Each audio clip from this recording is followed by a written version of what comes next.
వైఎస్ఆర్సీపీ అధినేత జగన్మోహన్ రెడ్డి సుదీర్ఘమైన press meet పెట్టి ఆయన ఏదో ఈ రాష్ట్రం కోసం పరితపిస్తున్నట్టు, ఆయన హయాంలో 5 సంవత్సరాల ప్రభుత్వ హయాంలో అద్భుతమైన ప్రగతి సాధించినట్టు, పెద్ద పెద్ద ప్రాజెక్ట్స్ అన్నీ కూడా ఆయనే కట్టినట్టు, ఈరోజు 2024లో వచ్చిన కూటమి ప్రభుత్వం నారా చంద్రబాబు నాయుడు గారు ఆయన కట్టిన ప్రాజెక్టులన్నిటికీ క్రెడిట్ చోరీ చేస్తున్నట్టు, ఆయన చేసిన అభివృద్ధినంతా తన ఖాతాలో వేసుకోవడానికి నారా చంద్రబాబు నాయుడు గారు పరిగెడుతున్నట్టు రకరకాల కహానీలు కథనాలు వినిపిస్తున్నారు. మొట్టమొదటిగా దాంట్లో భోగాపురం విమానాశ్రయం. అసలు భోగాపురం విమానాశ్రయం నారా చంద్రబాబు నాయుడు గారి మానసపుత్రిక. నారా చంద్రబాబు నాయుడు గారు ఒక ఎయిర్ షోకి వెళ్ళినప్పుడు మా రాష్ట్రంలో కూడా మేము అతిపెద్ద అంతర్జాతీయ విమానాశ్రయాన్ని నిర్మించబోతున్నాం, భోగాపురం అనే ఊరి దగ్గర ఆ విమానాశ్రయానికి త్వరలో మేము శంకుస్థాపన చేయబోతున్నాం, మా రాష్ట్రంలో అతిపెద్ద విమానాశ్రయంగా మా రాష్ట్రంలోనే కాదు ఈ దేశంలోనే అత్యంత అద్భుతమైన రీతిలో ఆ విమానాశ్రయం ముందుకెళ్తుంది. తెలంగాణ ఆంధ్రప్రదేశ్తో విడిపోయిన తర్వాత మాకు పెద్ద ఎయిర్పోర్ట్లు లేవు, మాకు విజయవాడ విశాఖపట్నం ఉన్నా కూడా అవి చాలా చిన్న ఎయిర్పోర్ట్స్, కాబట్టి ఒక 5,000 ఎకరాల్లో మేము ఒక పెద్ద ఎయిర్పోర్ట్ కట్టబోతున్నామని చంద్రబాబు నాయుడు గారు ఒక దార్శనికుడు. ఆయన ఏ పని చేసినా అత్యద్భుతంగా ఉండాలా. ఎప్పుడో ఒక పాత నగరంగా ఉన్న భాగ్యనగరం అంటే హైదరాబాద్ సిటీ ఈరోజు ఒక ప్రపంచ స్థాయి నగరంగా తీర్చిదిద్దిన ఘనత కూడా నారా చంద్రబాబు నాయుడు గారిదే. ఆ రోజు హైటెక్ సిటీ కట్టినప్పుడు ఈ ఒక్క బిల్డింగ్ కట్టి చంద్రబాబు నాయుడు గారు గొప్పలు చెప్పుకుంటారని మహాన్నారు. హైదరాబాదు ఒక్క హైటెక్ సిటీతో ప్రారంభమై ఈరోజు కనీసం కొన్ని వందల కిలోమీటర్ల డయాగ్నల్ అంటే రేడియస్లో అది అంత పెద్ద నగరంగా విస్తరించిందంటే ఆ రోజు నారా చంద్రబాబు నాయుడు గారి ముందు చూపు, దార్శనికత, ఆయన చేసిన కృషి. అట్లాగే ఈరోజు భోగాపురం విమానాశ్రయం కూడా భారీ స్థాయిలో ప్లాన్ చేసి భారీ స్థాయిలో కట్టడం వల్ల రేపొద్దున విశాఖపట్నం సిటీ నుంచి భోగాపురం ఎయిర్పోర్ట్ వరకు ఐటీ పరిశ్రమలు కానీ లేదంటే పారిశ్రామిక రంగంలో మ్యానుఫ్యాక్చరింగ్ రంగంలో కానీ రకరకాల పరిశ్రమలు వస్తాయి.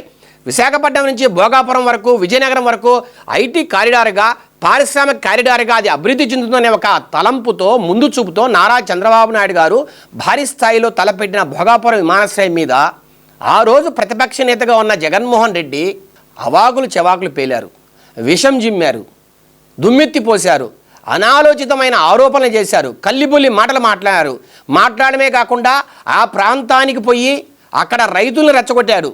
అక్కడున్న వైసీపీ లీడర్లను పెట్టుకొని రైతులను రెచ్చగొట్టి వారి చేత కోర్టుల్లో కేసులు వేయించారు.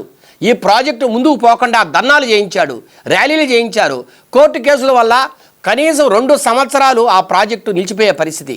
2016లోనే ఆ ప్రాజెక్టుకు సంబంధించిన సైట్ క్లియరెన్స్ కావచ్చు, ఆ ప్రాజెక్టుకు సంబంధించిన ఇన్ ప్రిన్సిపల్ క్లియరెన్స్ కావచ్చు ఏవియేషన్ అథారిటీ నుంచి, అట్లాగే ఎన్వైరన్మెంట్ క్లియరెన్స్ అంటే పర్యావరణ అనుమతి కావచ్చు, ఇట్లా రకరకాల అనుమతులు కేంద్ర ప్రభుత్వం 2016 సంవత్సరంలో ఇచ్చిన నేపథ్యంలో ఈరోజు జగన్మోహన్ రెడ్డి ప్రెస్ మీట్ పెట్టి 2019 నుంచి 24 మధ్యలోనే మేము అన్ని క్లియరెన్స్లు తీసుకొచ్చాము, 2019 ముందు చంద్రబాబు నాయుడు గారు క్లియరెన్సే తేలేదు, మా హయాంలోనే మేము నరేంద్ర మోడీ గారితో కొట్లాడి మరీ తెచ్చామని ఒక జుగుప్సాకరంగా అన్యాయంగా అధర్మంగా సిగ్గు లేకుండా చెప్పే అబద్ధాలను దయచేసి ప్రజలు నమ్మవద్దని, ఆంధ్రప్రదేశ్ ప్రజలు అంత అమాయకులు కాదని కూడా ఈ సందర్భంగా మేము జగన్మోహన్ రెడ్డి గారు హెచ్చరిస్తూ ప్రజలకు ఒకటే మనవి చేస్తున్నాం, వాస్తవాలు గ్రహించండి.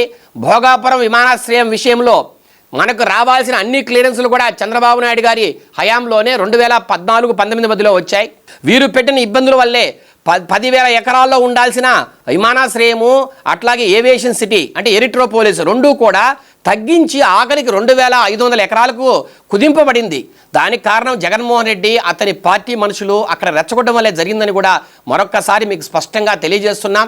అట్లాగే అక్కడ ఆ 2 సంవత్సరాల కాలం పోతే 2018లో కోర్టు నుంచి క్లియరెన్స్ వచ్చి 2019లో భూమి శంకుస్థాపన చేసి ఆ పనులు ముందుకు తీసుకెళ్లాలని చంద్రబాబు నాయుడు గారు అనుకుంటే దురదృష్టవశాత్తు రాష్ట్ర ప్రజలు ఆయన్ను ఓడించిన నేపథ్యంలో జగన్మోహన్ రెడ్డి వచ్చిన తర్వాత 2019 నుంచి 23 వరకు ఒక్క రూపాయి పని కూడా చేయకుండా కేవలం పూర్తిగా భోగాపురం విమానాశ్రయాన్ని అటకెక్కించాలా అట్లాగే దీన్ని పక్కన పెట్టాలనుకొని 2023 వరకు ఏమాత్రము దాని జోలికి వెళ్ళకుండా కేవలం బటన్ నొక్కితే ఓట్లేస్తారు, బటన్ నొక్కి డబ్బులు వేస్తే ప్రజలకు నాకు ఓటు పడిపోతాయి, 175కు 175 సీట్లు గెలుస్తా, మేము ఏ అభివృద్ధి చేయకపోయినా ప్రజలు ఏం పట్టించుకోరనే ఒక దుర్బుద్ధితో ఒక భ్రమలో బతికిన జగన్మోహన్ రెడ్డికి అతనికి తగిన గుణపాఠం నేర్పి 151 సీట్లను 11 సీట్లకు చేర్చి అతని పరిస్థితి ఏందో, అతనికి ప్రజల్లో ఉన్న అతని మీద ఉన్న ఒక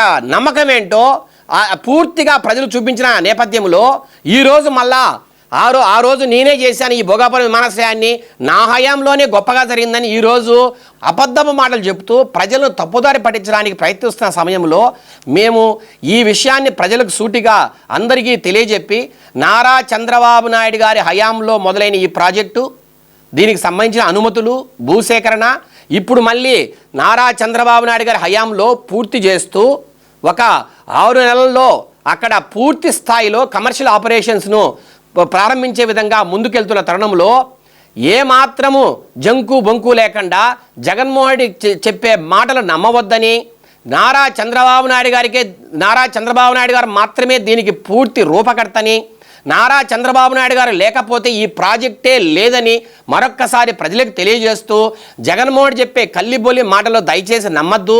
అతను పూర్తిగా అబద్ధాలమయంలో ఉన్నాడు. అతను బతుకే అబద్ధాలమయం, అతని చరిత్ర అవినీతి చరిత్ర, అతని పాలన అరాచకమని మరొక్కసారి ప్రజలకు తెలియజేస్తూ సెలవు తీసుకుంటున్నా. జై Telugu Desam. Please subscribe to Leo news for more videos.